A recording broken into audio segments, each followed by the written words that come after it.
Meet the editors. Hello, good evening. പ്രതിദിന വാർത്താ വിശകലന പരിപാടി മീറ്റ് ദി എഡിറ്റേഴ്സ് ആരംഭിക്കുന്നു. എല്ലാ പ്രേക്ഷകർക്കും സ്വാഗതം. പ്രധാനമന്ത്രി നരേന്ദ്രമോദി നാളെ 12 മണിക്ക് വയനാട്ടിലെത്തും.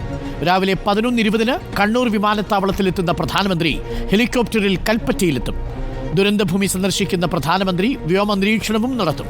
ശേഷം ബെയിലി പാലം, പുനരധിവാസ ക്യാമ്പ്, ആശുപത്രി, കളക്ട്രേറ്റ് എന്നിവിടങ്ങളിലും സന്ദർശനം നടത്തും. വൈകിട്ട് 3:45 കണ്ണൂരിൽ നിന്ന് ഡൽഹിക്ക് മടക്കം. വി.എസ്. രഞ്ജിത്ത് ചേരുന്നു കൂടുതൽ വിവരങ്ങളുമായി. വി.എസ്. രഞ്ജിത്ത്, വലിയ പ്രതീക്ഷകളോടുകൂടിയാണ് പ്രധാനമന്ത്രിയുടെ വരവിനെ സംസ്ഥാനം കാണുന്നത്. 2000-ലധികം കോടി രൂപയുടെ ആശ്വാസം കേന്ദ്രത്തിൽ നിന്ന് കേരളം പ്രതീക്ഷിക്കുന്നുണ്ട്. L3 കാറ്റഗറിയിൽപ്പെട്ട ഡിസാസ്റ്ററായി, ഒരു അതിതീവ്ര ദുരന്തമായി കേന്ദ്രം പ്രഖ്യാപിക്കണമെന്ന ആവശ്യമുണ്ട്. ഇതൊക്കെ ഒരുപക്ഷെ നാളെ പ്രധാനമന്ത്രിയുടെ വരവോടുകൂടി സഫലമാകുമെന്ന് കരുതാമോ?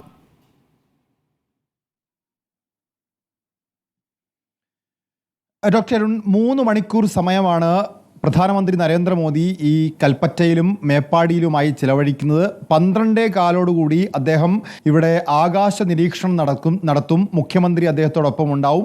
ദുരന്ത മേഖലയിൽ അദ്ദേഹത്തിൻ്റെ ആകാശ കാഴ്ചകളിൽ അദ്ദേഹത്തിന് ആ ദുരന്ത മേഖലയിൽ ഉണ്ടായിട്ടുള്ള ദുരന്തത്തിൻ്റെ ആഴം ബോധ്യപ്പെടും.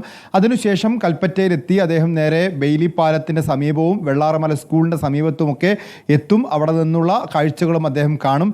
ശേഷം വിംസ് ആശുപത്രിയിലെത്തി അവിടെ ചികിത്സയിൽ കഴിയുന്ന പരിക്കേറ്റ ആളുകളുമായി അദ്ദേഹം സംസാരിക്കും. അതിനുശേഷം ക്യാമ്പിൽ എത്തും എന്നും അറിയുന്നു. ക്യാമ്പിൽ താമസിക്കുന്ന ആളുകളുമായി അദ്ദേഹം സംസാരിക്കും. ശേഷം കൽപ്പറ്റ കലക്ട്രേറ്റിൽ നടക്കുന്ന ഉദ്യോഗസ്ഥരുടെയും ജനപ്രതിനിധികളുടെയും മന്ത്രിമാരുടെയും ഒക്കെ യോഗത്തിൽ അദ്ദേഹം സംസാരിക്കും. അവിടെ അദ്ദേഹത്തിന് വീഡിയോ ദൃശ്യങ്ങൾ കാണിക്കുന്നുണ്ട് എന്നാണ് നമുക്ക് മനസ്സിലാക്കാൻ സാധിക്കുന്നത്. അതിനുശേഷമായിരിക്കും അദ്ദേഹം മടങ്ങിപ്പോവുക. പ്രധാനമായും കേരളത്തിൻ്റെ ആവശ്യം ഇപ്പോൾ 1200 കോടിയുടെ നഷ്ടം കണക്കാക്കുന്നുണ്ട്. 2000 കോടിയുടെ പുനർനിർമ്മാണ പ്രക്രിയയ്ക്കുള്ള ഒരു പാക്കേജ് പ്രഖ്യാപിക്കണം എന്നൊരാവശ്യം കേരളം മുന്നോട്ട് വെക്കുന്നു. അതുമാത്രമല്ല, L3 കാറ്റഗറിയിലുള്ള ഒരു ഡിസാസ്റ്ററായി, അതിതീവ്ര ദുരന്തമായി കണക്കാക്കണം എന്നും കേരളം ആവശ്യം മുന്നോട്ട് വെച്ചിട്ടുണ്ട്. ഇന്ന് കേന്ദ്ര സംഘം വിശദമായി തന്നെ ഇവിടെ പരിശോധന നടത്തിയിരുന്നു. കേന്ദ്ര സംഘം മന്ത്രിമാരുമായി സംസാരിച്ചിരുന്നു. കേന്ദ്ര സംഘത്തിന് മുമ്പാകെ കേരളത്തിൻ്റെ ആവശ്യങ്ങൾ വെച്ചിട്ടുണ്ട്. ഈ ആഭ്യന്തര സെക്രട്ടറി ഉൾപ്പെട്ട കേന്ദ്ര സംഘത്തിൻ്റെ റിപ്പോർട്ടിൻ്റെ അടിസ്ഥാനത്തിലായിരിക്കും ഇവിടെ സഹായം ഏത് തരത്തിൽ നൽകണം എന്ന കാര്യത്തിൽ തീരുമാനമുണ്ടാവുക. പ്രധാനമന്ത്രിയുടെ സന്ദർശനം കൂടിയാവുമ്പോൾ അത്തരത്തിലുള്ള ആ റിപ്പോർട്ടിൻ്റെ മേൽ പ്രധാനമന്ത്രിയുടെ അഭിപ്രായം കൂടി അവിടെ പരിഗണിക്കപ്പെടും. അങ്ങനെയാണെങ്കിൽ ബീഹാറിനും ആന്ധ്രയ്ക്കുമൊക്കെ ഉത്തരാഖണ്ഡിനൊക്കെ കൊടുത്ത പോലുള്ള ഒരു ബൃഹത്തായ പദ്ധതിയും പാക്കേജും കേരളത്തിനും കിട്ടും എന്നുള്ള പ്രതീക്ഷ ഇപ്പോഴും കേരളം വെച്ചു പുലർത്തുന്നു. 2000 കോടിയുടെ നിർമ്മാണ പദ്ധതികളും അതിന് പുറത്തുള്ള ചില പദ്ധതികളുമൊക്കെ കേന്ദ്രത്തിന് മുന്നിൽ കേരളം വെച്ചിട്ടുണ്ട്. അപ്പോൾ നാളത്തെ പ്രധാനമന്ത്രിയുടെ സന്ദർശനം വലിയ പ്രതീക്ഷയോടുകൂടിയാണ് കേരളം കാണുന്നത്. മേപ്പാടിക്കും വയനാടിനും ചൂരൽമലയ്ക്കുമുള്ള ഒരു വലിയ പദ്ധതി കേന്ദ്രം പ്രഖ്യാപിക്കും എന്ന് തന്നെയാണ് പ്രധാനമന്ത്രിയുടെ സന്ദർശനത്തോടുകൂടി കേരളം പ്രതീക്ഷിക്കുന്നത്. Thank you. വി.എസ്. രഞ്ജിത്താണ് വിവരങ്ങൾ നൽകിയത് വയനാട്ടിൽ നിന്നും. വയനാട് ചൂരൽമല ഉരുൾപൊട്ടലിനെ അതിതീവ്ര ദുരന്തമായി പ്രഖ്യാപിക്കണമെന്നാവശ്യപ്പെട്ടിരിക്കുകയാണ് കേരളം. 2000 കോടിയുടെ പുനർനിർമ്മാണ പാക്കേജ് വേണമെന്നും കേന്ദ്ര സംഘത്തിനോട് ആവശ്യപ്പെട്ടിട്ടുണ്ട്. ഉരുൾപൊട്ടൽ ദുരന്തം നടന്ന പ്രദേശങ്ങൾ കേന്ദ്ര ആഭ്യന്തര വകുപ്പ് ജോയിന്റ് സെക്രട്ടറി രാജീവ് കുമാറിന്റെ നേതൃത്വത്തിലുള്ള സംഘം സന്ദർശിച്ചു. വയനാട് കളക്ട്രേറ്റിലെത്തിയ കേന്ദ്ര സംഘം മന്ത്രിമാർ, MLA-മാർ, തദ്ദേശ സ്ഥാപനങ്ങളുടെ പ്രതിനിധികൾ, ഉദ്യോഗസ്ഥർ എന്നിവരുമായി ചർച്ച നടത്തി. ദുരന്തത്തിന്റെ വ്യാപ്തി വ്യക്തമാക്കുന്ന വീഡിയോ പ്രദർശിപ്പിച്ചാണ് കേന്ദ്ര സംഘത്തെ കാര്യങ്ങൾ ബോധ്യപ്പെടുത്തിയത്. 1200 കോടിയുടെ നഷ്ടം കണക്കാക്കുന്നതായും 2000 കോടിയുടെ പുനർനിർമ്മാണ പാക്കേജ് അനുവദിക്കണമെന്നും സംസ്ഥാന സർക്കാർ കേന്ദ്ര സംഘത്തോട് ആവശ്യപ്പെട്ടു. കേന്ദ്ര സംഘമായിട്ട് ഞങ്ങൾ ചർച്ച നടത്തിയിരുന്നു. അവർ പിന്നെ സ്ഥലങ്ങൾ മുഴുവൻ സന്ദർശിച്ചു. നമ്മളിപ്പോൾ പറഞ്ഞത് ദുരന്തബാധിത മേഖലയുടെ അടിയന്തര പുനർനിർമ്മാണത്തിന് വേണ്ടി മാത്രം 2000 കോടി രൂപ ആവശ്യപ്പെട്ടു. ചൂരൽ മേഖലയിൽ ഉരുൾപൊട്ടലിന്റെ പ്രത്യാഘാതം പ്രതീക്ഷിക്കണമെന്നും ഭൂമിയിൽ വിള്ളലുണ്ടായിട്ടുണ്ടെന്നും കേന്ദ്ര സംഘം മുന്നറിയിപ്പ് നൽകി. ഉരുൾപൊട്ടലിനെ കുറിച്ച് പഠനം നടത്തി റിപ്പോർട്ട് തയ്യാറാക്കാൻ കേന്ദ്ര ആഭ്യന്തര ജോയിന്റ് സെക്രട്ടറിയുടെ നേതൃത്വത്തിലുള്ള ദുരന്ത നിവാരണ സമിതി രാവിലെ 11 മണിയോടെയാണ് വയനാട്ടിലേക്ക് എത്തിയത്. ദുരന്തബാധിത മേഖലയിൽ സന്ദർശനം നടത്തിയ സംഘം റിപ്പോർട്ട് ഇന്നു തന്നെ സമർപ്പിക്കും.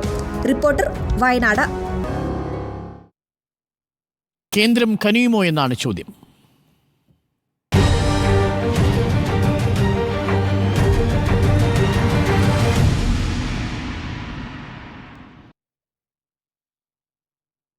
ബാലകൃഷ്ണൻ, ഈ പ്രധാനമന്ത്രിയുടെ വരവിനെ വലിയ പ്രതീക്ഷയോടുകൂടിയാണ് കേരളം നോക്കുന്നത്.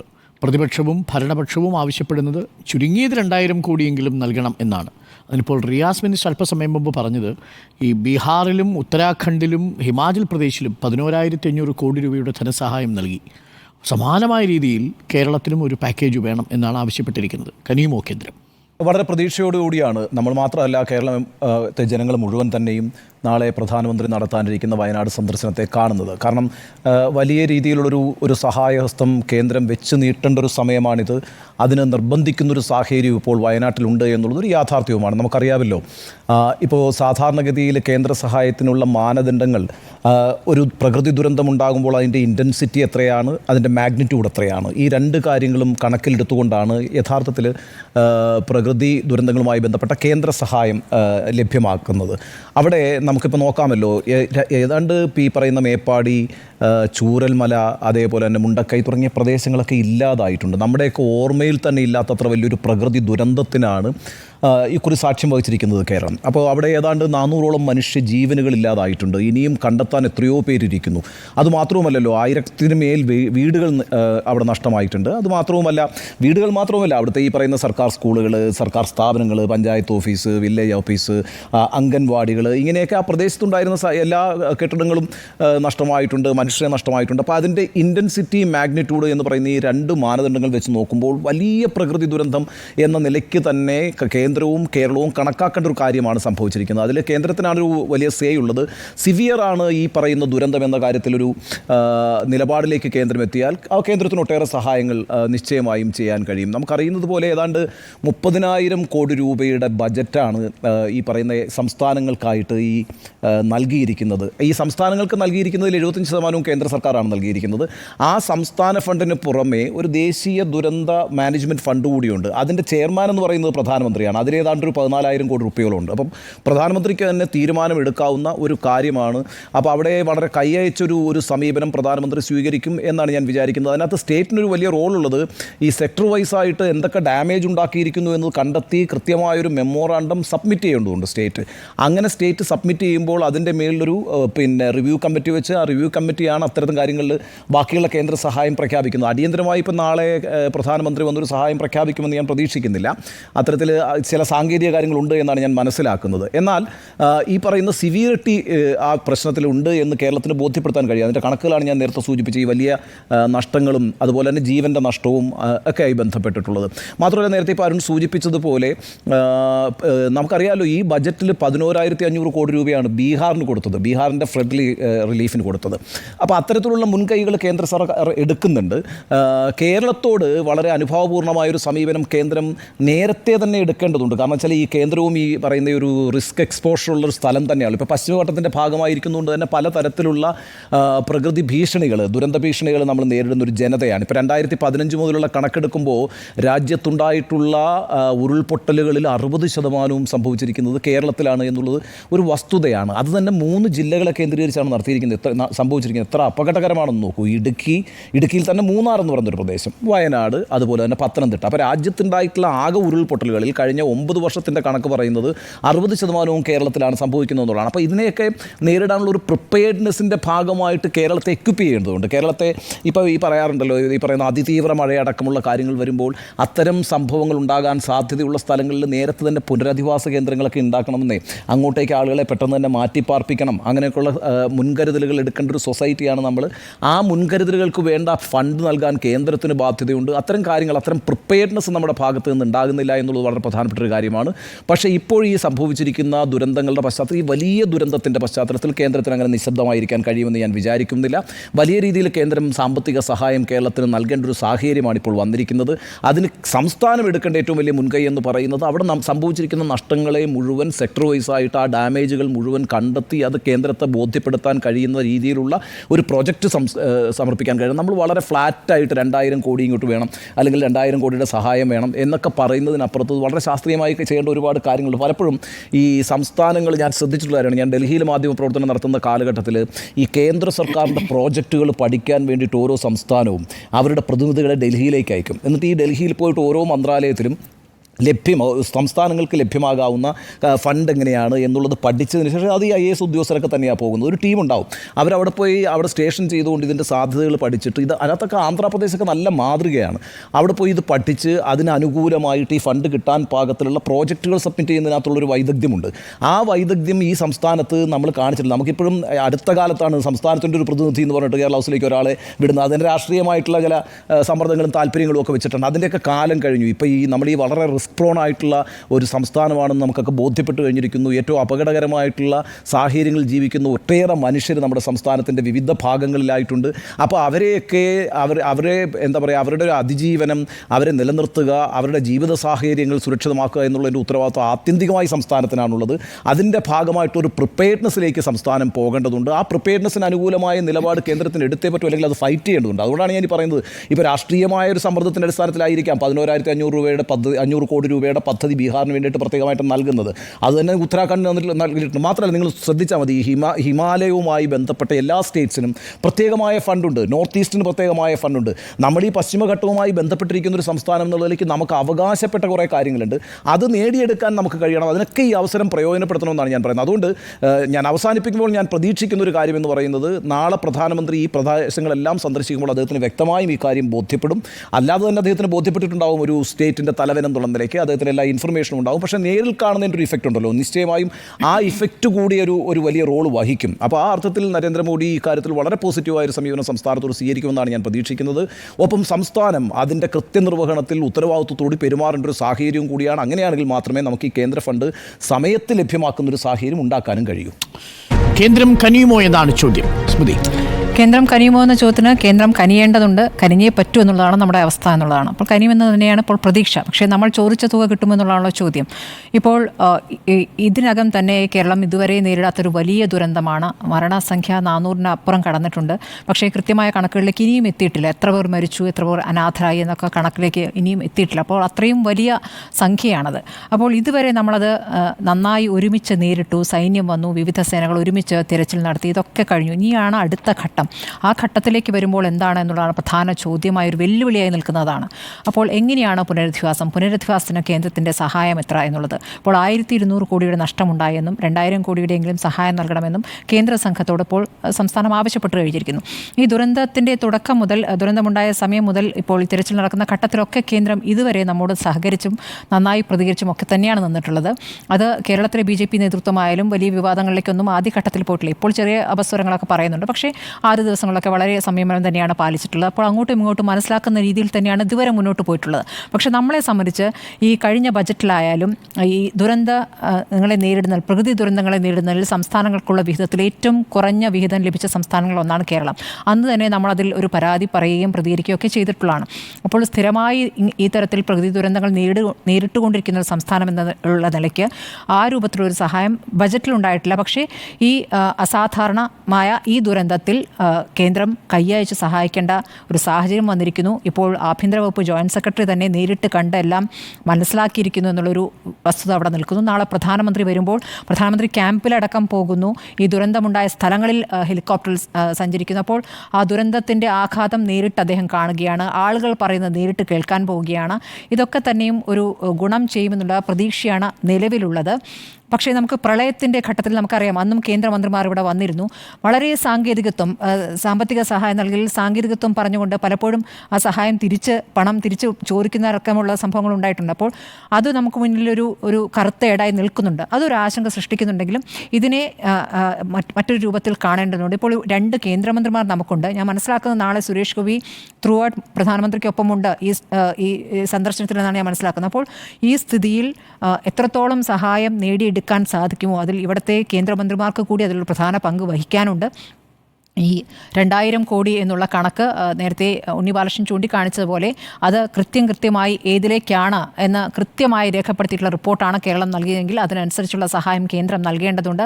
പലപ്പോഴായി നമുക്ക് കേരളത്തെ സംബന്ധിച്ച് കേരളത്തെ അവഗണിക്കുന്നു, കേരളത്തിന് വേണ്ട പണം നൽകുന്നില്ല എന്നുള്ള വിഷയം ആവർത്തിച്ചുന്നയിക്കുന്ന ഒരു ഘട്ടത്തിൽ കൂടിയാണ് നമ്മൾ ഈ ദുരന്തത്തിലേക്ക് പോയിരിക്കുന്നത്. പക്ഷേ ദുരന്തത്തെ മറ്റൊരു രൂപത്തിൽ കാണുകയും അത് രാജ്യത്തിൻ്റെ ഭാഗമായി രാജ്യത്തിനുണ്ടായിരിക്കുന്ന ദുരന്തം എന്ന നിലയ്ക്ക് L3 കാറ്റഗറിയിൽ പെടുത്തുക എന്നുള്ള കേരളത്തിൻ്റെ ആവശ്യം അത് ഇവിടെ പ്രതിപക്ഷം ഭരണപക്ഷം ഒരുപോലെ ആവശ്യപ്പെടുന്ന ഒരു കാര്യമാണ്. ആ നിലയ്ക്കുള്ള ഒരു സഹായമാണ് യഥാർത്ഥത്തിൽ കേന്ദ്രത്തിൽ നിന്ന് പ്രതീക്ഷിക്കുന്നത്. തന്നേ തീരൂ എന്നുള്ളതാണ് നമ്മുടെ ആവശ്യം. തീർച്ചയായിട്ടും ആവശ്യം തന്നെയാണ്, ആവശ്യം ന്യായവുമാണ് എന്നാണ് എൻ്റെ പക്ഷം. ഞാൻ ഈ വിഷയത്തിലേക്ക് എത്തുന്നതിന് മുൻപ് ഒരു സന്തോഷമുള്ളൊരു കാര്യം കൂടി പ്രേക്ഷകരുമായി പങ്കുവയ്ക്കാം. നമ്മൾ തുടർച്ചയായിട്ട് ആവശ്യപ്പെട്ടത് ഈ ക്യാമ്പുകളിൽ കഴിയുന്നവർക്ക് വളരെ പെട്ടെന്ന് അവർക്ക് ധനസഹായം എത്തിക്കണം എന്നുള്ളതാണ്. അത് വലിയ രീതിയിലുള്ള പണം ആവശ്യമില്ല, ഒരു പോക്കറ്റ് മണി അവരുടെ നിത്യകാര്യങ്ങൾക്ക് വേണ്ടിയിട്ട് ഒരു ചായ കുടിക്കാൻ, അല്ലെങ്കിൽ നേരത്തെ പറഞ്ഞതുപോലെ ഒരു മുറുക്കാൻ വാങ്ങാൻ അവരുടെ കയ്യിൽ ഒരു പൈസയും ഇല്ലാതെ വീട്ടിൽ നിന്ന് ഇറങ്ങിപ്പോകുന്ന മനുഷ്യരാണ്. അപ്പോൾ ആ മനുഷ്യർക്ക് ഇപ്പോൾ സർക്കാർ അടിയന്തരമായി ധനസഹായം അനുവദിച്ചിരിക്കുന്നു എന്ന കാര്യത്തിൽ വലിയ സന്തോഷമുണ്ട്. നമ്മളുടെ അഭിപ്രായങ്ങൾ ഒരുപാട് പേർ ഇതേ ആവശ്യം ഉന്നയിച്ചിരുന്നു. ആ ആവശ്യം സർക്കാർ കേട്ടു. വളരെ പെട്ടെന്ന് സർക്കാർ അതിൽ പ്രതികരണം നടത്തി. 11-ാം ദിവസമാകുമ്പോഴേക്കും 10,000 രൂപ വീതം ആ ക്യാമ്പുകളിലുള്ള ഓരോ കുടുംബത്തിനും കിട്ടുന്നു. ഒരു കുടുംബത്തിൽ തന്നെ ഒരു ദിവസം 300 രൂപ വെച്ച് 2 പേർക്ക് ഒരു കുടുംബത്തിലെ 600 രൂപ വീതം ഒരു ദിവസം കിട്ടുന്നു എന്നുള്ളതാണ്. 30 ദിവസത്തേക്ക് ആശുപത്രിയിൽ ഏതെങ്കിലും ഒരാളുണ്ടെങ്കിൽ അയാൾക്ക് കൂടി കിട്ടും. അങ്ങനെയാണെങ്കിൽ 3 പേർക്ക് 300 രൂപ വീതം ഒരു കുടുംബത്തിലെ ആളുകൾക്ക് 30 ദിവസത്തേക്ക് കിട്ടുന്നു. കൂടാതെ 10,000 രൂപയും ഒരു പോക്കറ്റ് മണിയായി അടിയന്തര സാമ്പത്തിക സഹായമായി നൽകാൻ അനുവദിച്ചു എന്നതിൽ സർക്കാരിന് പ്രത്യേകം അഭിനന്ദിക്കുകയും നന്ദി പറയുകയും ചെയ്യുന്നു.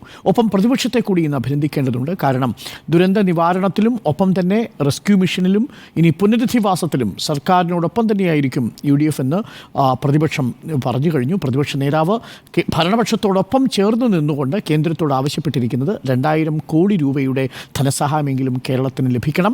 L3 കാറ്റഗറിയിൽപ്പെട്ടിരിക്കുന്ന ഒരു സിവിയർ നേച്ചറുള്ള ഡിസാസ്റ്ററായി, അതിതീവ്ര സ്വഭാവമുള്ള ഒരു ദുരന്തമായി അതിനെ പ്രഖ്യാപിക്കണം എന്നാണ്. ഈ L3 ഡിസാസ്റ്ററിനെ കുറിച്ച് നമ്മൾ നേരത്തെ സംസാരിച്ചിരുന്നു. എന്താണ് L0, L1, L2, L3 എന്ന് പറയുന്നത്? നമ്മളിവിടെ കണ്ടിരിക്കുന്ന ഈ ഡിസാസ്റ്റർ പൂർണ്ണമായും L3 കാറ്റഗറിയിൽ ഉൾപ്പെടുത്താൻ പറ്റുന്നത് തന്നെയാണ്. കാരണം ഏതെങ്കിലും തരത്തിലൊരു ജില്ലയ്ക്കോ സംസ്ഥാനത്തിനോ മാത്രം പരിഹരിക്കാവുന്ന ഒരു ഡാമേജ് അല്ല, ഒരു നഷ്ടമല്ല ഈ മുണ്ടക്കയിൽ സംഭവിച്ചിരിക്കുന്നത്, ചൂരൽമലയിൽ സംഭവിച്ചിരിക്കുന്നത്. ഒന്ന്, മരണസംഖ്യ എത്രയാണെന്ന് ഇപ്പോഴും കൃത്യമായി തിട്ടപ്പെടുത്തിയിട്ടില്ല. സർക്കാരിൻ്റെ കണക്കിൽ 250ഓളമാണ്. നമ്മളുടെയൊക്കെ കണക്കിൽ മരണസംഖ്യ 400ലേക്ക് അടുക്കുന്നു എന്നുള്ളതാണ്. പക്ഷേ അത് അനൗദ്യോഗികമാണ്, നമുക്ക് സ്ഥിരീകരിക്കാൻ കഴിയില്ല. 200-ലധികം മൃതശരീരങ്ങളുടെ അവശിഷ്ടങ്ങൾ കിട്ടുന്നു എന്നുള്ളതാണ്. ഇപ്പോഴും 3 മൃതദേഹങ്ങൾ നമ്മൾ ഈ ചർച്ചയ്ക്ക് വരുന്ന സമയത്തും ചാലിയാർ പുഴയുടെ തീരത്തെ കണ്ടുകിട്ടിയിട്ടുണ്ട് എന്നാണ് ലഭ്യമാകുന്ന വിവരം. അതെടുത്ത് 138 പേരെ കാണാനില്ലെന്ന് സർക്കാർ തന്നെ പറയുന്നു. അതെ, സർക്കാർ തന്നെ പറയുന്നു. അപ്പോൾ ഈ കണക്കുകളൊക്കെ വെച്ച് നോക്കിയാൽ 2018 ഫ്ലഡിൽ ഉണ്ടായിരിക്കുന്നത് പോലെയോ അതിനു മുകളിലോ നിൽക്കുന്ന ആൾനഷ്ടവും ഒരുപക്ഷെ സമാനമായ രീതിയിലുള്ള സാമ്പത്തിക നഷ്ടവും ആ ഭാഗത്തുണ്ടായിട്ടുണ്ട് എന്നത് വ്യക്തമായി കാണാം.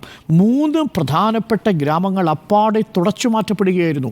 മുണ്ടക്കൈ എന്ന് പറയുന്ന ഒരു അങ്ങാടി, ആ അങ്ങാടിയിൽ ജീവിച്ചിരുന്ന 140ഓളം മനുഷ്യരിൽ 100ഓളം വീടുകൾ, അതിന് തൊട്ട് മുകളിലുള്ള പുഞ്ചിരിമട്ടത്തുണ്ടായിരുന്ന മനുഷ്യരും അവരുടെ വീടുകളും, താഴെത്തട്ടിലേക്ക് വന്നാൽ ചൂരൽമലയുടെ ഉണ്ടായിരുന്ന മനുഷ്യർ, അട്ടമലയുടെ ഒരു ഭാഗത്തുണ്ടായിരുന്ന മനുഷ്യർ പൂർണ്ണമായും തുടച്ചു നീക്കപ്പെടുമ്പോൾ അത് പുനർനിർമ്മിക്കുക എന്നുള്ളത് വളരെ അസാധ്യമായൊരു കാര്യമാണെങ്കിൽ പോലും അതിന് അപാരമായ ഇച്ഛാശക്തിക്കൊപ്പം തന്നെ സാമ്പത്തിക ശക്തിയും വേണം. അപ്പോൾ തീർച്ചയായും അത് L3 കാറ്റഗറിയിൽപ്പെട്ടിട്ടുണ്ട്. 2018 ഫ്ലഡിൽ അന്ന് കേന്ദ്രം കൊടുത്തത് വൈകിയാണെങ്കിലും 3048 കോടി രൂപയാണ് കേന്ദ്രത്തിൻ്റെ ഫ്ലഡ് റിലീഫായിട്ട് കേരളത്തിന് കിട്ടിയത്. അപ്പോൾ അതേ കാറ്റഗറിയിൽപ്പെട്ട L3 സിവിയർ കാറ്റഗറിയിൽപ്പെട്ടിരിക്കുന്ന മറ്റൊരു ദുരന്തത്തെയാണ് നമ്മൾ അഭിമുഖീകരിച്ചിരിക്കുന്നത്.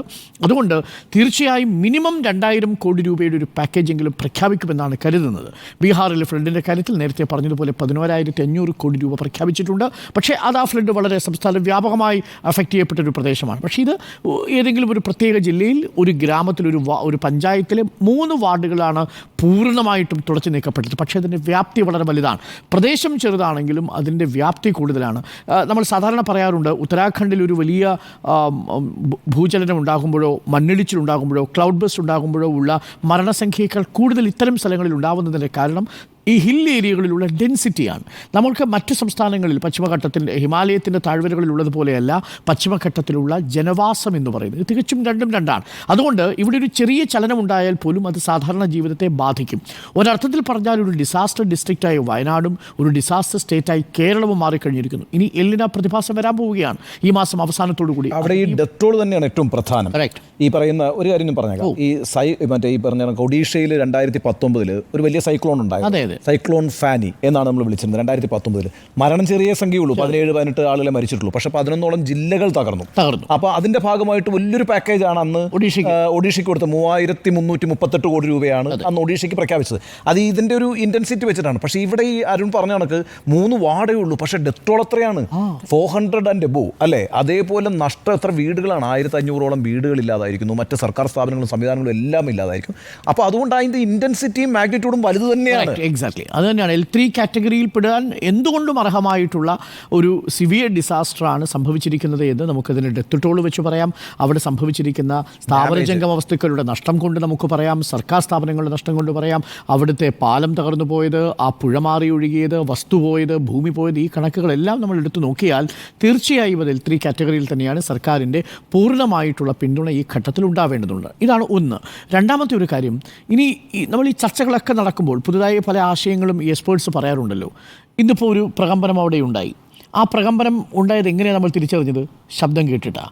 അത്തരത്തിലുള്ളൊരു വാർണിംഗ് സിസ്റ്റം എത്രത്തോളം ഫലവത്താകുമെന്നുള്ളത് മറ്റൊരു ചോദ്യം. കാരണം ഇപ്പോഴും അത് പരീക്ഷണാടിസ്ഥാനത്തിലാണ് നീലഗിരിയിലും ഡെറാഡൂണിലും സ്ഥാപിച്ചിരിക്കുന്ന 2 എയർലി വാർണിംഗ് സിസ്റ്റം ഇപ്പോൾ പ്രവർത്തിച്ചുകൊണ്ടിരിക്കുന്നത്.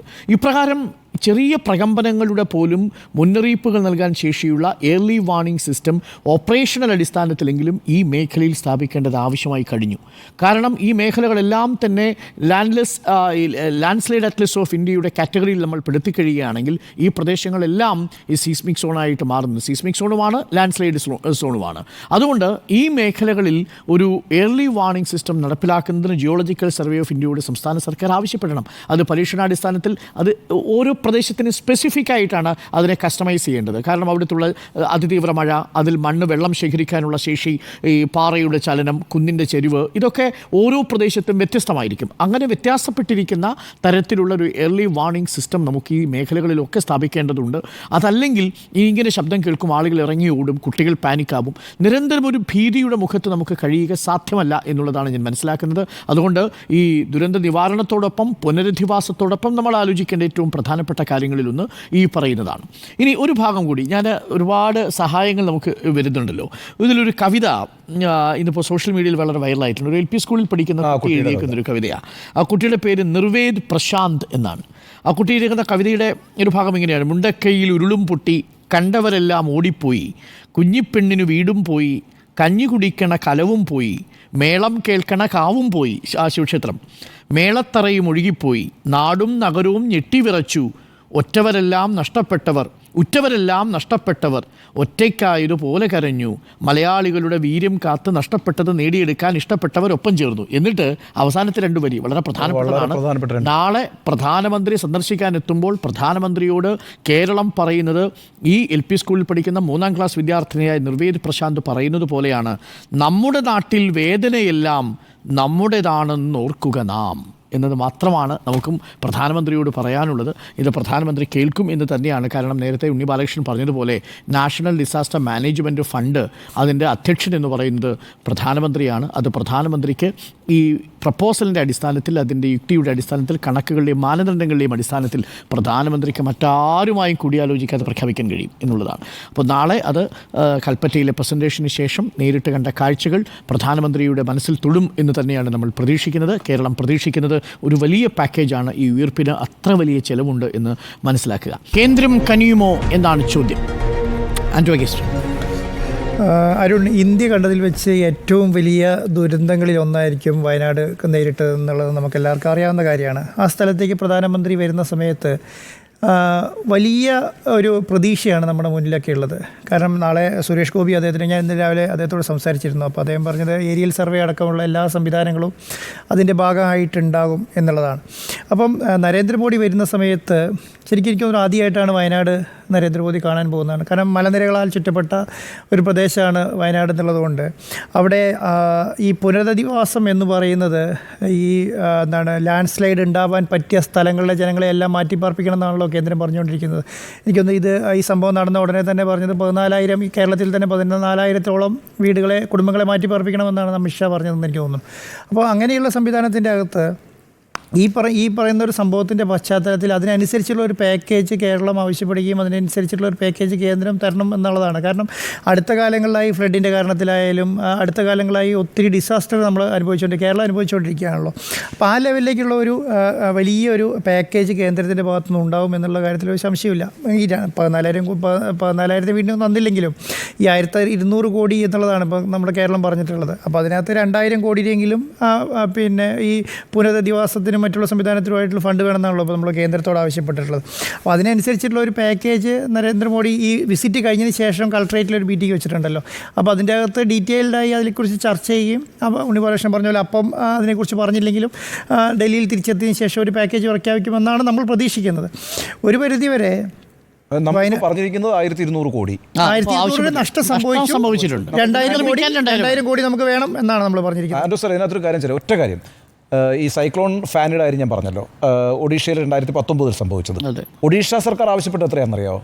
29,000 crores. അതാണ് അതിലേക്കാണ് ഞാൻ പറഞ്ഞു വന്നത്. ഞാൻ പറയുന്നത് നമ്മൾ പണം ആവശ്യപ്പെടാൻ ഒരു തൻ്റെ ഇടം നമുക്ക് ആവശ്യമുണ്ട്, ഇല്ലേ? ഞാനിപ്പോഴും പറയുന്നത് 2,000 കോടി ചോദിച്ചത് വളരെ കുറഞ്ഞു പോയി എന്നുള്ളതാണ്. കാരണം ഒരു ഡിസാസ്റ്റർ സ്റ്റേറ്റ് ആയിട്ട് കേരളം മാറിക്കൊണ്ടിരിക്കുകയാണ്. ആ ഡിസാസ്റ്റർ സ്റ്റേറ്റിൻ്റെക്ക് ആവശ്യമായ പണങ്ങൾ മുഴുവൻ നമ്മളിപ്പോൾ ചോദിക്കണം. കാരണം ഇത്രയും വലിയൊരു കാഷ്വാലിറ്റി അടുത്ത കാലത്ത് ഇത്രയും വലിയൊരു കാഷ്വാലിറ്റി ഉണ്ടായിട്ടില്ല എന്നുള്ളതാണ്. അതിനനുസരിച്ച് സാർ പറഞ്ഞ പോലെ അതിനനുസരിച്ച് ഇനി നമുക്ക് സംഭവിക്കാൻ പോകുന്നത് നടക്കാതിരിക്കാൻ വേണ്ടിയിട്ടുള്ള ഒരു പാക്കേജ് നമ്മുടെ മുന്നിൽ വേണം. അതിനനുസരിച്ചുള്ള പ്രപ്പോസൽ കേന്ദ്രത്തിന് മുമ്പിൽ വെക്കണം എന്നുള്ളതാണ് എൻ്റെ ഒരു ടേക്ക്. അതിനനുസരിച്ചുള്ള വെക്കുമായിരിക്കും ചിലപ്പോൾ, ഇനി അങ്ങോട്ട് അതിനെ വെക്കുമായിരിക്കും. പക്ഷേ ഈ സമയത്ത് തന്നെ അദ്ദേഹം വരുന്ന സമയത്ത് തന്നെ അത് വെക്കുകയാണെങ്കിൽ വലിയ മാറ്റം ചിലപ്പം ഉണ്ടായിക്കൂടായില്ല. കാരണം ഇത്രയും വലിയൊരു കാഷ്വാലിറ്റി ഉണ്ടായി അടുത്ത കാലത്തൊന്നും ഉണ്ടായിട്ടില്ല. 400-ലധികം എന്നുള്ള 400-അടുത്ത് എന്നുള്ള നിലയ്ക്കാണ് ഇപ്പോൾ ഔദ്യോഗിക കണക്ക് പുറത്ത് വരുമ്പോൾ നമുക്കറിയാമല്ലോ. അപ്പോൾ അത്രയും കാഷ്വാലിറ്റി ഉണ്ടായ സ്ഥിതിക്ക് ആ പറഞ്ഞ ഒരു വലിയ ഫണ്ടിലേക്ക് കേരളം ചോദിക്കണമായിരുന്നു എന്നുള്ളതാണ് എൻ്റെ ഒരു ടേക്ക് എന്ന് പറയുന്നത്. അതിനേക്കാൾ അപ്പുറം വയനാട് പോലെയൊരു സ്ഥലം എന്ന് പറയുന്നത് ഈ പറയുന്ന 1,000-ലോ 2,000-ലോ 3,000-ലോ ആൾക്കാരെ മാറ്റിപ്പാർപ്പിച്ചാൽ ഈ ലാൻഡ് സ്ലൈഡുള്ള സ്ഥലത്തെ ആൾക്കാരൊന്നും മാറില്ല. കാരണം അവിടെ മേപ്പാടി പഞ്ചായത്തിൻ്റെ വിവിധ മേഖലകൾ മേപ്പാടി ഒറ്റ പഞ്ചായത്തിൻ്റെ കീഴിൽ എനിക്ക് തോന്നുന്നൊരു 10,000-ലധികം വീടുകളുണ്ടാവും ഈ ലാൻഡ് സ്ലൈഡിൻ്റെ ഭീഷണിയിൽ ജീവിക്കുന്ന ഉള്ള സ്ഥലങ്ങളിൽ. ഇപ്പോൾ നമ്മൾ ചൂരൽമലയും ഈ മുണ്ടക്കയും ഈ പറഞ്ഞ പുഞ്ചിരിമട്ടവും അതിനോടനുബന്ധിച്ചുള്ള സ്ഥലങ്ങളേ ഉള്ളൂ. ഈ പറഞ്ഞ ചേമ്പ്ര പീക്കിൻ്റെ പല ഭാഗങ്ങളും ചുണ്ടേൽ ടൗൺ തുടങ്ങി മേപ്പാടി ടൗൺ വരെയുള്ള ഭാഗങ്ങളെല്ലാം ഈ പറഞ്ഞ സംവിധാനത്തിൻ്റെ കീഴിൽ അവിടെ ഇത് മാറ്റിപ്പാർപ്പിക്കണം എന്നുള്ള അർത്ഥത്തിലല്ല ഞാൻ പറയുന്നത്. അതിനനുസരിച്ചുള്ള പാക്കേജുകളുടെ മുമ്പ് നമുക്ക് വയനാടിന് വേണ്ടിയിട്ട് സെപ്പറേറ്റ് എല്ലാ വർഷവും കേരള സർക്കാർ ബഡ്ജറ്റ് പാസ്സാകുന്ന 4,000-5,000 കോടിയുടെ പാക്കേജുകൾ പാസ്സാക്കുമെങ്കിലും ആ പാക്കേജുകൾ 12,000 വയനാടിന് വേണ്ടിയിട്ട് പ്രഖ്യാപിച്ചത്. 12,000 കോടി രൂപയുടെ പാക്കേജ് പാസ്സാക്കിയിട്ട് 554 കോടിയൊക്കെ സ്പെൻഡ് ചെയ്യുന്നുള്ളതാണ്. അപ്പോൾ അതിൻ്റെ കൂടെ എനിക്കിതിൻ്റെ അകത്ത് എടുത്തു പറയാനുള്ളൊരു കാരണം എന്ന് പറയുന്നത് വയനാടിനൊരു മെഡിക്കൽ കോളേജ് എന്ന് പറയുന്ന ഒരു സംവിധാനത്തിന് ഇന്ന് ഈ സമയം അത് നാളത്തെ പ്രപ്പോസലിൻ്റെ ഭാഗമാക്കണം എന്ന് പറയുന്നതാണ് ഞാൻ പറയുന്നത്. കാരണം വയനാട്ടിൽ മെഡിക്കൽ കോളേജ് ഉണ്ടെന്ന് പറഞ്ഞിട്ട് നമ്മൾ താലൂക്ക് ആശുപത്രിയെ മെഡിക്കൽ കോളേജാക്കി അതിനെ നമ്മൾ മെഡിക്കൽ കോളേജാണെന്ന് പറയുന്നതിനേക്കാളും അപ്പുറം നാളെ ഈ പ്രപ്പോസലിൻ്റെ ഭാഗമായിട്ട് വയനാട്ടിൽ ഒരു മെഡിക്കൽ കോളേജ് വേണം എന്ന് പറയുന്ന നിലയ്ക്കേക്ക് കേന്ദ്രത്തോടൊരു ആവശ്യം ഉന്നയിച്ചാൽ ചിലപ്പോൾ അത് പെട്ടെന്ന് നടന്നുകൂടാക്കില്ല. കാരണം ഒരു കാര്യം എന്ന് പറയുന്നത് അത് നമ്മുടെ പ്രതിപക്ഷ നേതാവിൻ്റെ മണ്ഡലം കൂടിയാണ്. കാരണം നരേന്ദ്രമോദി വിസിറ്റ് ചെയ്യുന്ന പ്രതിപക്ഷ നേതാവ് രാജിവെച്ചു എങ്കിൽ കൂടെ അപ്പം അതും കൂടെ എല്ലാം കണക്കാക്കി ഒരു വലിയ പാക്കേജിൻ്റെ നിലയിലേക്ക് ഈ പറഞ്ഞ സംവിധാനം മാറണം എന്നുള്ളതാണ്. ഒരു കാര്യം കൂടെ, ഈ മുണ്ടക്കൈ പ്രദേശം അപ്പാടെ ഒളിച്ചുപോയി എന്നുള്ളതാണോ. അപ്പോൾ നമുക്കിതൊരു പുനരുദ്ധാരണ പാക്കേജ് എന്ന് പറയുന്നത് വേറൊരു സ്ഥലത്ത് ഈ റീഹാബിലേറ്റ് ചെയ്ത് പുതിയ സ്ഥലത്ത് നമ്മളിതിനെ പുനർനിർമ്മിക്കുമ്പോൾ ഉണ്ടാകേണ്ട എല്ലാ അടിസ്ഥാന സൗകര്യങ്ങളും നമുക്ക് കേന്ദ്രത്തോട് ആവശ്യപ്പെടാം. എന്തൊക്കെ അടിസ്ഥാന സൗകര്യം വേണോ ആ അടിസ്ഥാന സൗകര്യങ്ങളെല്ലാം അതെല്ലാം കൂടി കാൽക്കുലേറ്റ് ചെയ്താണെന്നോ എനിക്ക് തോന്നുന്നു ഈ 1,200 കോടി 2,000 കോടി എന്ന് പറയുന്നത്. ആ 2,000 കോടിയിലേക്ക് അങ്ങനെ ചുരുങ്ങുന്നതിനേക്കാളും അപ്പുറം വയനാടിന് വേണ്ടിയിട്ടൊരു മൊത്തം പാക്കേജാണ് ഇതിന് മുമ്പിൽ വെക്കേണ്ടത്. കാരണം ഇതുപോലെയുള്ള എത്ര സ്ഥലങ്ങൾ നമ്മുടെ വയനാട്ടിലുണ്ട്, എന്തൊക്കെ ഈ ഡിസാസ്റ്ററുമായി ബന്ധപ്പെട്ട എന്തൊക്കെ കാര്യങ്ങളാണ് നമ്മൾ അഭിമുഖീകരിക്കുന്നത്, അതിനനുസരിച്ചുള്ള മൊത്തം ഒരു പാക്കേജ് നാളെ നരേന്ദ്രമോദിന് മുമ്പിൽ അതെങ്ങനെയാണ് കാണിക്കുന്നത് നമുക്കറിയില്ല. കാരണം നമുക്ക് അതിൻ്റെ കാരണം നമ്മൾ കണ്ടിട്ടില്ലല്ലോ. പക്ഷേ അങ്ങനെ ഒരു പാക്കേജ് നരേന്ദ്രമോദി അതങ്ങനെ ഒരു പാക്കേജ് സബ്മിറ്റ് ചെയ്ത് കഴിഞ്ഞാൽ അതിൻ്റെ അറ്റ്ലീസ്റ്റ് ഒരു 50% തരാനുള്ള ബാധ്യസ്ഥരായി മാറും. അല്ലാതെ ഈ പറഞ്ഞ ലെവലിലേക്ക് ഈ പറഞ്ഞ മുണ്ടക്കൈ അതുപോലെ ചൂരൽമല ഈ പറഞ്ഞ പുഞ്ചിരിമട്ടം സ്ഥലത്തെ ഒരു 24 ഹെക്ടർ സ്ഥലം ഒലിച്ചുപോയി, അതിൻ്റെ അകത്ത് 1,200 വീടുകളുണ്ടായിരുന്നു, അതിൻ്റെ അകത്ത് 400ഓളം കാഷ്വാലിറ്റി ഉണ്ടായി എന്ന് പറയുന്നതിനേക്കാൾ അപ്പുറം ഇതാണ് ഞങ്ങളുടെ വയനാടിൻ്റെ അവസ്ഥ. ഇത് ഇങ്ങനെയൊരു മലകളാൽ തിങ്ങി നിറഞ്ഞ് ജീവിക്കുന്ന സ്ഥലമാണ്. പ്രകൃതി ദുരന്തം വന്യമൃഗശല്യങ്ങളാൽ ജീവിക്കുന്ന സ്ഥലമാണ്. ഞങ്ങൾക്ക് ചുരം റോഡില്ല, ഞങ്ങൾക്ക് ബദൽപാതയില്ല, രാത്രികാല നിരോധനമില്ല.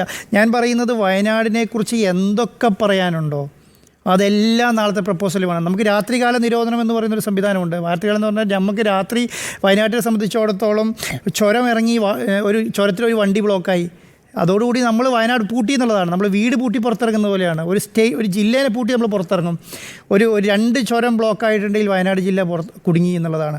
രണ്ടാമത്തെ കാര്യം, ഒരു സ്ഥലത്തേക്ക് പോകുന്ന കർണാടകയെ ബന്ധപ്പെട്ട് നമുക്ക് ഒരേ ഒരു വഴിയേ ഉള്ളൂ.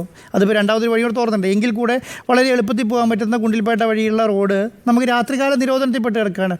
ആ കാര്യങ്ങളടക്കം നമ്മുടെ മുന്നിൽ സർക്കാരിൻ്റെ മുമ്പിൽ നാളെ പ്രഖ്യാപിക്കുന്നത് നരേന്ദ്രമോദി ഒരിക്കലും ഒരു ജില്ലയിൽ വന്ന് അല്ലെങ്കിൽ നമ്മുടെ പ്രധാനമന്ത്രി ഒരു ജില്ലയിൽ വന്നിട്ട് ആ ജില്ലയുടെ കാര്യം കേൾക്കുന്നത് ചരിത്രത്തിൽ വളരെ ചുരുക്കമായിരിക്കും, അല്ലേ?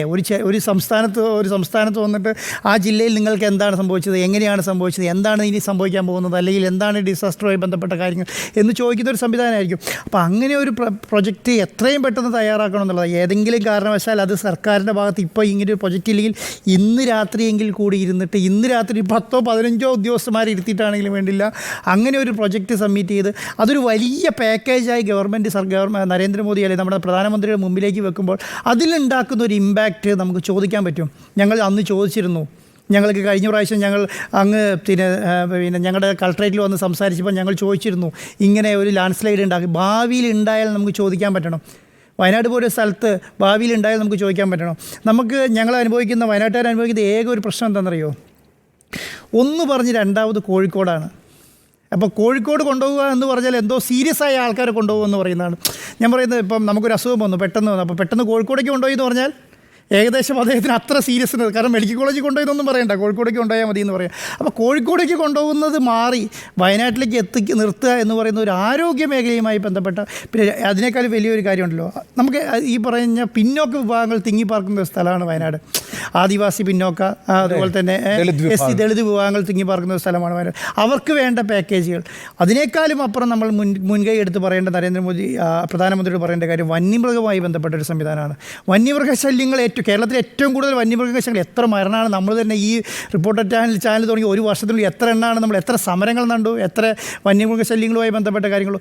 ഇതിന് ഒരു പാക്കേജ്. അപ്പോൾ ഞാൻ പറയുന്ന ഒരു സമഗ്രമായ വയനാട് പാക്കേജ് നാളത്തെ പ്രധാനമന്ത്രിയുടെ സംവിധാനത്തിന് മുമ്പിൽ അക്കമിട്ടിരിക്കുന്ന അരമണിക്കൂറും കണ്ടാണ് സമയം കൊടുത്തിരിക്കുന്നത്. അക്കമിട്ട് അല്ലേ, കൽപ്പറ്റയിൽ അക്കമിട്ട് നമുക്ക് നിരത്തി അത് അദ്ദേഹത്തിന് മനസ്സിലാകുന്ന ഭാഷയിൽ അദ്ദേഹത്തിന് മനസ്സിലാകുന്ന ശൈലിയിൽ പറഞ്ഞു കൊടുക്കാൻ പറ്റിയ ആരെങ്കിലും. കാരണം അതിന് ഞാൻ പറയുന്നത് ഒരിക്കലും അത് കളക്ടർ ചെയ്തോട്ടെ അല്ലെങ്കിൽ മന്ത്രിമാർ ചെയ്തോട്ടെ എന്നുള്ളതിനേക്കാൾ നല്ലത് അദ്ദേഹത്തിന് മനസ്സിലാകുന്ന ഭാഷയിൽ ചെയ്തു കൊടുക്കാൻ പറ്റിയൊരു ആളെ കൊണ്ട് അത് കൃത്യമായി, കാരണം അതിൻ്റെ അകത്ത് നമുക്ക് ഔചിത്യമൊന്നും വേണ്ട, ഇന്നയാൾ വേണം എന്നുള്ളതോ അല്ലെങ്കിൽ പ്രോട്ടോക്കോളോ ഒന്നും വേണ്ട, ആരാണോ വേണ്ടതെന്നുള്ളത് കറക്റ്റായി നമുക്കത് പറഞ്ഞ് അദ്ദേഹത്തിന് മനസ്സിലാക്കിയാൽ കൊടുത്താൽ ഞാൻ വിശ്വസിക്കുന്നത് വയനാട് പോലത്തെ ഒരു സ്റ്റേറ്റിന് അല്ലെങ്കിൽ വയനാട് പോലെ ഒരു ജില്ലയ്ക്ക് നല്ല രീതിയിലൊരു പാക്കേജ് കിട്ടും. അതിൽ ഈ 2000 ഒക്കെ നമ്മൾ ചോദിച്ചു. അത് നമ്മൾ പറയേണ്ടത് ഞങ്ങൾ ഇതിന് ഉദ്ദേശിച്ചത് ഈ 2000 ആണ്, പക്ഷേ ഞങ്ങൾക്ക് മൊത്തമായിട്ട് പാക്കേജാണ് വേണ്ടത് എന്നുള്ള കാര്യം നല്ല രീതിയിൽ പ്രധാനമന്ത്രിയെ ബോധിപ്പിച്ചിട്ടുണ്ടെങ്കിൽ അറ്റ്ലീസ്റ്റ് നമ്മൾ ബോധിപ്പിക്കുന്ന കണക്കിൻ്റെ ഒരു 50% കിട്ടുമെന്ന് ഞാൻ വിശ്വസിക്കുന്നു. കാരണം ഇത്രയും അധികം കാഷ്വാലിറ്റി ഉണ്ടായിട്ടുണ്ട്. നമ്മൾ കേരളത്തെ ഈ പറയുന്ന വയനാട് ദുരന്തത്തെ ജനങ്ങൾ കണ്ടത് ഇന്ത്യയിലെ ജനങ്ങൾ മാത്രമല്ല, ലോകം മുഴുവനാണ്. എത്ര രാഷ്ട്രതലവന്മാരെ അറ്റിറ്റ് ചെയ്തെന്നറിയോ? മാർപ്പാപ്പ പ്രാർത്ഥിക്കാൻ പറഞ്ഞു. ഞാൻ പറയുന്നത് ഈ പറഞ്ഞ ഇപ്പം വേറൊരു രാജ്യത്ത് ഒരു 100 പേര് മരിച്ചാൽ നമ്മുടെ ഹെഡ്ലൈൻ അല്ലേ, ആണ്, അല്ലെങ്കിൽ 150 പേര് മരിച്ചാൽ നിരന്തരം വലിയ വാർത്തയല്ലേ. ഇവിടെ ഇപ്പം വയനാട്ടിൽ 400 പേര് മരിക്കുന്നു എന്ന് പറയുമ്പോൾ അത് ലോക വാർത്തയാണ്. നമ്മുടെ പ്രധാനമന്ത്രിയെ സംബന്ധിച്ചിടത്തോളം ഇത് ലോകത്തിന് കൊടുക്കുന്ന ഒരു സന്ദേശവും കൂടിയായിരിക്കും. എൻ്റെ ജനത 400 അടുത്ത് വരുന്ന ജനത ഒരു ഉരുൾപൊട്ടൽ ഒളിച്ചു പോയപ്പോൾ ഞാൻ അവരെ എത്ര കൈയച്ച് സഹായിച്ചു എന്ന് പറയുന്നത് ജനങ്ങൾ ലോകത്തിന് കൊടുക്കുന്ന ഒരു മാതൃകയായിരിക്കും. ആ മാതൃക ഒരു കാരണവശാലും എമൗണ്ടിൽ കുറയില്ല, അല്ലെങ്കിൽ അവരുടെ പാക്കേജിൽ കുറയില്ല എന്നുള്ളതാണ് ഞാൻ വിശ്വസിക്കുന്നത്. അങ്ങനെ കുറയാത്ത സ്ഥിതിക്ക്, അങ്ങനെ കുറയില്ല എന്നുള്ള ഉറപ്പുള്ള സ്ഥിതിക്ക് ഞാൻ വിശ്വസിക്കുന്നത് വലിയ പാക്കേജുകളെ പറ്റുള്ളൂ. നമുക്ക് ചോദിക്കാതെ, ഉണ്ണിസാർ നേരത്തെ പറഞ്ഞ പോലെ കേന്ദ്രത്തിൻ്റെ മുമ്പിൽ നമുക്ക് ഒത്തിരി പണം ഉണ്ടാവാം. 14,000 കോടി ഡിസാസ്റ്റർ അക്കൗണ്ടിൽ കിടക്കുന്നുണ്ടാവും. പക്ഷേ 14,000 കോടി ചോദിക്കാതെ തരാൻ പറ്റില്ല. എനിക്ക് 200 കോടി മതി എന്ന് പറഞ്ഞിട്ട് അല്ലെങ്കിൽ 2,000 കോടി എന്ന് പറയുന്ന സ്ഥലത്ത് അതിൻ്റെ അകത്ത് ഒരു 20% കുറച്ചേ തരാൻ പറ്റുള്ളൂ, അല്ലേ? അപ്പം നമ്മൾ ചോദിക്കുമ്പോൾ ഒരു 10,000 കോടിയെങ്കിലും ചോദിച്ചിട്ടുണ്ടെങ്കിൽ നമുക്കതിനകത്ത് 5,000 കോടിക്ക് നമുക്ക് അതിൻ്റെ ഒരു കാരണം ഇതെല്ലാം ഡിസാസ്റ്ററുമായി ബന്ധപ്പെട്ട കാര്യമാണ്. നരേന്ദ്രമോദി നമ്മുടെ പ്രധാനമന്ത്രിയുടെ നേതൃത്വത്തിലുള്ള ഒറ്റ അക്കൗണ്ടിൽ കിടക്കുന്ന പണമാണ്. അദ്ദേഹം തീരുമാനിച്ചാൽ തരാവുന്ന കാര്യമേ ഉള്ളൂ. അപ്പോൾ അദ്ദേഹത്തിൻ്റെ മുന്നിൽ നമ്മൾ വെക്കുന്ന ഈ ഡിസാസ്റ്ററുമായി ബന്ധപ്പെട്ട അല്ലെങ്കിൽ നമ്മൾ ഒരു കാര്യത്തിലും നമ്മൾ ചോദിക്കുന്നില്ല. നമ്മൾ ആ ജില്ല പുഷ്ടിപ്പെടുത്താൻ വേണ്ടിയിട്ട് നമ്മൾ ചോദിക്കുന്ന പണമല്ലല്ലോ. നമുക്ക് ജീവൻ ഉപാധികൾ നഷ്ടപ്പെട്ടതുകൊണ്ട്, നമ്മുടെ വന്യമൃഗവുമായി ബന്ധപ്പെട്ട് നമുക്ക് ജീവിക്കാൻ കഴിയാത്തതുകൊണ്ട്, ഇതെല്ലാം ഡിസാസ്റ്ററിൻ്റെ കീഴിൽ വരുന്നതാണ്. അതുപോലെ തന്നെ മഴ കെടുത്തുകയായി ബന്ധപ്പെട്ട ഈ മലയോര മേഖലയിൽ താമസിക്കുന്ന ആൾക്കാരെ ബന്ധപ്പെട്ടു അങ്ങനെ ഉണ്ടാകുന്ന എല്ലാ കാര്യങ്ങളെയും ഉൾപ്പെടുത്തിക്കൊണ്ടിട്ടൊരു പ്രപ്പോസൽ ഗവൺമെൻറ് മുമ്പിൽ വെക്കണം എന്നുള്ളത്, അത് ഈ പറയുന്ന പ്രധാനമന്ത്രി അലോ എന്ന് പറയുന്നത് അദ്ദേഹം ലോകത്തിന് അല്ലെങ്കിൽ ഞാൻ പറയട്ടെ, അല്ലെങ്കിൽ എന്തുകൊണ്ടാണ് അദ്ദേഹം ഈ വയനാട്ടിലേക്ക് ഇപ്പോൾ വരുന്നതിന് വേണ്ടിയിട്ടാണ്? കാരണം അദ്ദേഹത്തിന് വന്നേ പറ്റുള്ളൂ. കാരണം അദ്ദേഹത്തിൻ്റെ കീഴിലൊരു ജനതയ്ക്ക് ഇത്രയും വലിയൊരു കാഷ്വാലിറ്റി ഉണ്ടായാൽ അദ്ദേഹം വന്നേ പറ്റുള്ളൂ. അദ്ദേഹം അതുകൊണ്ടാണ് എല്ലാ സ്ഥലങ്ങളിലും പോകുന്നത്. നിങ്ങൾ ഏരിയൽ സർവേ എവിടെ തുടങ്ങിയിട്ടാണ്? ഈ മുണ്ടക്കൈ തുടങ്ങിയിട്ട് നിലമ്പൂർ വരെ ഏരിയൽ സർവേ ഉണ്ടെന്ന് എന്നോട് പറഞ്ഞത് സുരേഷ് ഗോപി എന്നല്ലേ. അപ്പം അതുവരെ ഉണ്ട്. അത് കഴിഞ്ഞിട്ട് അദ്ദേഹം ഈ പറയുന്ന രണ്ട് എന്താണ് ഹോസ്പിറ്റലിൽ ഒരു ക്യാമ്പ് ബെയിലിപ്പാലം, വെള്ളാർമല ഹൈസ്കൂൾ, 4 സ്ഥലങ്ങളിൽ എല്ലാം വരും. അപ്പം ഞാൻ പറഞ്ഞത് എല്ലാ സ്ഥലങ്ങളും വന്നു. നമ്മുടെ മുഖ്യമന്ത്രി പോയ എല്ലാ സ്ഥലങ്ങളും എത്തി. അപ്പം ഒരു പരിധിവരെ ജനങ്ങളുടെ മുമ്പിൽ അദ്ദേഹം, നമുക്കൊരു അഭിമാനമാണ് കേട്ടോ. നമ്മുടെ ഒരു പ്രധാനമന്ത്രി നമ്മുടെ നാട്ടിൽ വന്നിട്ട് ഇങ്ങനെ ഒരു ദുരന്തത്തെ അഭിസംബോധന ചെയ്യുകയും അതിൻ്റെ ആവശ്യമായ നിങ്ങളുടെ കൂടെ ഞാനുണ്ട് എന്നൊരു പ്രധാനമന്ത്രി പറയുകയും ചെയ്ത് വലിയ അനുഭവം വയനാട്ടുകാരെ സംബന്ധിച്ചിടത്തോളം വലിയ കാര്യമാണ്. അപ്പോൾ അങ്ങനെയുള്ള കാര്യങ്ങൾ ഈ പറഞ്ഞ എല്ലാ കാര്യങ്ങളും കവറപ്പ് ചെയ്ത് പോകണം എന്നുള്ളതാണ് ഒന്നാമത്തെ ഏറ്റവും വലിയ കാര്യം എന്ന് പറയുന്നത്. ഈ ആരോഗ്യ മേഖലയെ ബന്ധപ്പെട്ട കാര്യം, ഒരു മെഡിക്കൽ കോളേജ് നിർബന്ധമാണ്. ഞാൻ ഈ ഡിസാസ്റ്റർ ഉണ്ടായ ദിവസം വന്ന് ഞാൻ വയനാട്ടിലേക്ക് പോകുന്ന സമയത്ത് ഞാൻ കണ്ടതറിയോ, ചുരത്തിന് താഴെ വണ്ടി തടഞ്ഞു വെക്കുമായിരുന്നു. കാരണം ആംബുലൻസിൽ ഇറങ്ങി വരാൻ ഒരു വണ്ടി ഒന്ന് ബ്ലോക്കായാൽ വേറെ വണ്ടി പോകില്ല എന്നുള്ളതുകൊണ്ട് രാത്രി ആ റോഡ് തടഞ്ഞു വെച്ചിരിക്കുകയായിരുന്നു. കാരണം ഫ്രീ ആയി കിടക്കുകയായിരുന്നു, കാരണം വേറെ വണ്ടിയില്ല. അപ്പോൾ അങ്ങനെയുള്ള സ്ഥലം എത്രയോ ദിവസം, നിങ്ങളൊരു ദിവസം ഇങ്ങനെ ചുരം ഇറങ്ങുമ്പോൾ നോക്കിയാൽ മതി, നമ്മളെ ഓവർടേക്ക് ചെയ്ത് എത്ര ആംബുലൻസാണ് താഴേക്ക് പോകുന്നതെന്ന് പറയും. നമ്മൾ തിരിച്ച് ചുരം കയറുമ്പോൾ എത്ര ആംബുലൻസാണ് ഇറങ്ങി പോകുന്നത്. ഇതെല്ലാം എങ്ങോട്ടാണ്? വയനാട്ടിൽ ഈ പറഞ്ഞ ചികിത്സാ സൗകര്യം ഇല്ലാത്തത് കൊണ്ട് ഇറങ്ങുന്നതാണ്. അപ്പോൾ ഞാനതിന് ആരെയും കുറ്റം പറയുന്നില്ല. കാരണം നമ്മുടെ സംവിധാനം അങ്ങനെയായി. ഇനി എങ്ങനെ ഡെവലപ്പ് ചെയ്യാം എന്നുള്ളതിനെക്കുറിച്ച് ഇപ്പോഴത്തെ നമ്മൾ ആലോചിക്കേണ്ട കാര്യമുള്ളൂ. ഇതിനകത്ത് ഈ NDRF ബന്ധപ്പെട്ട് ഇപ്പോൾ അവർ ഇറക്കിയിരിക്കുന്ന ഈ 2005 പാസ്സാക്കിയ കേന്ദ്ര നിയമപ്രകാരം ഈ കേരളം അവരുടെ ഈ റിസ്ക് എക്സ്പോഷറിൽ ഏറ്റവും മുൻപന്തിയിൽ നിൽക്കുന്ന സംസ്ഥാനങ്ങളിൽ ഒന്നാണ്. ഇപ്പം സുനാമി നമുക്ക് സാധ്യതയുള്ളൊരു സംസ്ഥാനമാണ്, കാരണം നമ്മളൊരു തീരദേശ സംസ്ഥാനമാണ്. അതേപോലെ തന്നെ എർത്ത്ക്വേക്ക്, ഫ്ലഡ്, അതിന് നല്ല മഴ കിട്ടുന്ന സംസ്ഥാനമാണ്. ഫ്ലഡിന് സാധ്യതയുണ്ട്. ഫ്ലഡ് ഉണ്ടായല്ലോ 2018 19 ഉണ്ടായി. എർത്ത്ക്വേക്കിന് സാധ്യതയുള്ളതാണ്, കാരണം നമ്മൾ മലയോര പ്രദേശമാണ്. മലയോര പ്രദേശത്ത് മാത്രമല്ല, അത് ഈ ഫ്രജൈലുമാണ്, അല്ലെ, ഇക്കോളജിക്കലി ഫ്രജൈലായിട്ടുള്ള ഒരു ഏരിയയുമാണ്. ആകെ നമ്മളെ അതുമായി ബന്ധപ്പെട്ട് ബാധിക്കാത്ത ഒരു പ്രശ്നം ഡ്രൗട്ട് മാത്രമാണ്. വലിയ വരൾച്ച ഉണ്ടാകുന്ന ഒരു സംസ്ഥാനമല്ല നമ്മളൊന്ന് ഒഴിച്ചാൽ. ഈ NDRFുമായിട്ട് ബന്ധപ്പെട്ട് ശൈത്യവും ഡ്രൗട്ടും വരുന്നില്ല എന്നുള്ള ഒഴിച്ചാൽ ബാക്കി NDRFുമായി ബന്ധപ്പെട്ട് വലിയ സഹായങ്ങൾ ലഭിക്കേണ്ട, അതിന് അർഹതയുള്ള സംസ്ഥാനമാണ് കേരളം എന്ന കാര്യത്തിൽ യാതൊരു സംശയമില്ല. അതുകൊണ്ട് ഞാൻ നേരത്തെ ഈ പറഞ്ഞത്, ഈ ദുരന്തത്തിന് ശേഷം അതിൻ്റെ പുനരധിവാസം, അവിടുത്തെ റീക്രിയേഷൻ എന്നുള്ളതിൽ നിന്ന് മാത്രമല്ല ഈ ഫണ്ട്, അതിൻ്റെ പ്രിപ്പയർനെസ്സിനുമുണ്ട്. അതായത് ഈ ദുരന്തം വരുന്നതിന് ദുരന്തം വരാതിരിക്കാൻ വേണ്ടി എടുക്കേണ്ട മുൻകരുതലുകൾക്ക് സംസ്ഥാനം സ്വീകരിക്കേണ്ട, അത്തരം പ്രോണ്ടായിട്ടുള്ള സൊസൈറ്റി സ്വീകരിക്കേണ്ട കാര്യങ്ങൾക്ക് വേണ്ടി ധനസഹായമുണ്ട്. അതായത് ഞാൻ നേരത്തെ പറഞ്ഞ ഈ പ്രിപ്പയർനെസ് കൂടി ഒരു പ്രശ്നമാണെന്ന് പറയുന്നത്. വയനാട്ടിൽ മാത്രമേ നിൽക്കുന്നില്ല, ഇടുക്കി ഒരു പ്രശ്നമാണല്ലോ. പത്തനംതിട്ട, ഇപ്പോൾ നമ്മൾ പറയും ക്വാറി അടക്കമുള്ള പ്രശ്നങ്ങൾ അവിടെയുണ്ട് എന്നൊക്കെ നമ്മൾ പറയും, മനുഷ്യനിർമ്മിതമാണ് ഇത്തരം ദുരന്തങ്ങൾ എന്നൊക്കെ പറയുമ്പോൾ ഒരു പരിധിയോളം അതിന് റോളുണ്ട്. എങ്കിൽ കൂടിയും ഇക്കോളജിക്കലി ഫ്രജൈലാണ് ഈ പറയുന്ന ഏരിയാസ് മുഴുവൻ. യെസ്, അതിനോടൊപ്പം കൂടിച്ചേർക്കേണ്ട ഒരു കാര്യം കൂടിയുണ്ട്. ഈ ഷെൽട്ടർ ഹോമുകൾ എന്ന് പറയുന്നത് വളരെ പ്രധാനമാണ്. ഇന്നിപ്പോൾ പ്രകമ്പനം ഉണ്ടായി. വളരെ പെട്ടെന്ന് ചില പഞ്ചായത്തുകളിലെ ആളുകൾ അവരെ കമ്മ്യൂണിറ്റി സെൻ്ററിലേക്ക് മാറ്റി. പക്ഷേ ഒരു കുഴപ്പം എന്താണെന്ന് വെച്ചാൽ, ആ കമ്മ്യൂണിറ്റി സെൻ്റർ ഷെൽട്ടർ ഹോമായിട്ട് പ്രവർത്തിക്കാൻ സാങ്കേതികമായി തികവാർന്നവയല്ല. കല്യാണം നടത്താനും ഈ പറയുന്ന പരിപാടിക്ക് ഉണ്ടാക്കിയിരുന്ന ഇത്തരം ഫ്രജൈലായ മേഖലകളിലെ ഷെൽട്ടർ ഹോമുകൾ ഈ ഡിസാസ്റ്ററിനെ അതിജീവിക്കാൻ ഈ ഷെൽട്ടർ ഹോമുകൾ അടക്കം പണിയുക എന്നുള്ളത് ഏറ്റവും പ്രധാനപ്പെട്ട കാര്യമാണ്. വയനാട് എന്ന് പറയുന്ന ജില്ലയ്ക്കോ ഇടുക്കി എന്ന് പറയുന്ന ജില്ലയ്ക്കോ ഷെൽട്ടർ ഹോമുകളില്ലാതെ മുന്നോട്ട് പോകാൻ കഴിയില്ല. അതേപോലെ ഇപ്പൊ സ്കൂളുകളാണ്. ഇവിടെയും അങ്ങനെയാണല്ലോ. ഇപ്പൊ കുട്ടനാട്ടിൽ വെള്ളപ്പൊക്കം വന്നാലും സ്കൂളിലേക്കാണ് ആളുകൾ കയറ്റുക. തീരദേശത്ത്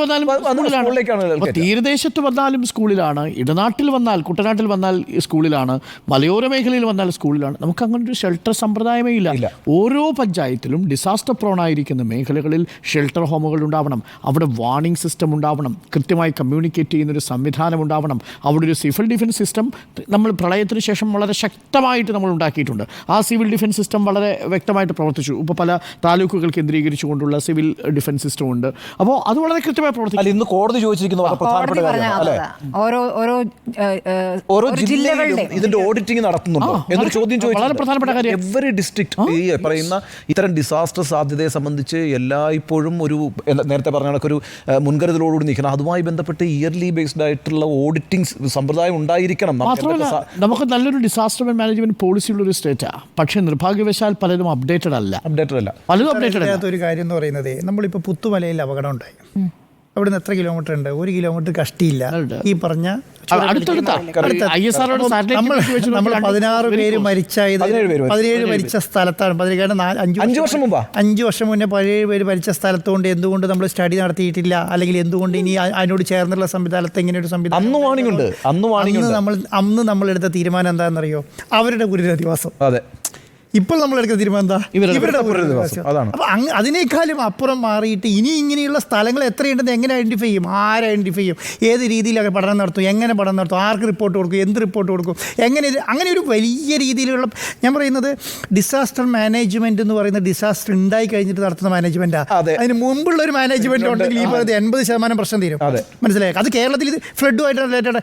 ഞാൻ കേരളത്തിൻ്റെ പുഴയോരങ്ങളിൽ ഈ വലിയ നദികളുടെ തീരത്ത് താമസിക്കുന്ന എത്ര ആൾക്കാരുണ്ടെന്നറിയോ? കാരണം 2 അടി വെള്ളം കയറിയിട്ടുണ്ടെങ്കിൽ ഒരു ഏരിയ മുഴുവൻ വെള്ളത്തിനടിയിലാകുന്ന സ്ഥലങ്ങൾ. പമ്പയൊന്നും നിറഞ്ഞു കവിഞ്ഞതാണല്ലോ കഴിഞ്ഞ പ്രളയത്തിൽ. മധ്യ തിരുവിതാംകൂർ ഏതാണ്ട് വെള്ളത്തിനടിയിലായില്ലേ? ആ ഒറ്റ നദിയൊന്ന് കവിഞ്ഞു ഒഴുകി എന്നുള്ളതാണ്. ഇവിടെ ആലുവാപ്പുഴ. ഏറെ സന്തോഷമുള്ള ഒരു കാര്യം കൂടി ഉള്ളത്, ഇന്നിപ്പോൾ CMDRF ഏറ്റവും കണക്കിയാൽ നോക്കുകയായിരുന്നു. 100 കോടിയിലേക്ക് എത്താൻ ഇനി 3.5 കോടി മതി. 11ാമത്തെ ദിവസം 96 കോടി 58 ലക്ഷം രൂപ മുഖ്യമന്ത്രിയുടെ ദുരിതാശ്വാസ നിധിയിലേക്ക് എത്തിക്കഴിഞ്ഞു. അതിവേഗം എത്തി പണം. ഇനി 3.5 കോടി കൂടി ആയാൽ 100 കോടി. അത് മിക്കവാറും നാളെ ഒരു ഉച്ചയാവുന്നതിന് മുമ്പ് 100 കോടി തികയും. അല്ല, ഇത് ഈ പറയുന്ന പ്രൊസീജിയർ എല്ലാം നടക്കണേ കേന്ദ്രത്തിൻ്റെ സഹായമില്ലാതെ നടക്കില്ല. കേരളം മാത്രം വിചാരിച്ചിട്ട് ഈ പറയുന്ന സ്റ്റേറ്റിൽ ഇങ്ങനെ ഒരു ഡിസാസ്റ്റർ മാനേജ്മെൻറ്റ് സിസ്റ്റം വർക്ക് ചെയ്ത് ഇതിനനുസരിച്ച് ഇതൊന്നും പണച്ചെലവില്ലാത്ത കേസുകളല്ലല്ലോ. ഇതൊക്കെ വലിയ രീതിയിൽ പണച്ചെലവുള്ള സംവിധാനങ്ങളാണ്. അത് ഫണ്ടുമുണ്ട്. അതെ. അപ്പോൾ അതിനനുസരിച്ച് കേന്ദ്രത്തിൻ്റെ ഒരു കൈയറിഞ്ഞ സഹായം കേരളത്തിൽ കിട്ടിയാൽ മാത്രമേ ഇത് നമുക്ക് നടത്താൻ പറ്റുള്ളൂ. പക്ഷേ അതിന് നേരത്തെ ഉണ്ണി ബാലകൃഷ്ണൻ പറഞ്ഞ പോലെ തന്നെ ഒരു പ്രൊജക്റ്റ് വെക്കാനുള്ള സംവിധാനം നമ്മുടെ മുന്നിൽ വേണം. അത് കേന്ദ്രത്തിൽ പോയി നേടിയെടുക്കാനുള്ള സംവിധാനം നമ്മുടെ മുന്നിൽ വേണം. അതിന് നമ്മൾ ഒരു KV തോമസിനെ മാത്രം നിർത്തിക്കൊണ്ട് നേടിയെടുക്കാൻ പറ്റുമെന്ന് വിചാരിക്കരുത്. അതിന് എത്രയാളെ വേണ്ടി വരുമോ അത്രയാളെ നിർത്തുക. അതിന് രാഷ്ട്രീയം കാണാതിരിക്കുക എന്നുള്ളതാണ് അതിൻ്റെ അകത്ത് ഏറ്റവും ചെയ്യേണ്ട കാര്യം. കേന്ദ്രം കനിയുമോ എന്നായിരുന്നു ചോദ്യം. 4 പേരുടെയും അഭിപ്രായം കേന്ദ്രം കനിയും എന്നു തന്നെയാണ്. അഥവാ പ്രതീക്ഷ കേന്ദ്രം കനിയുമെന്നാണ്.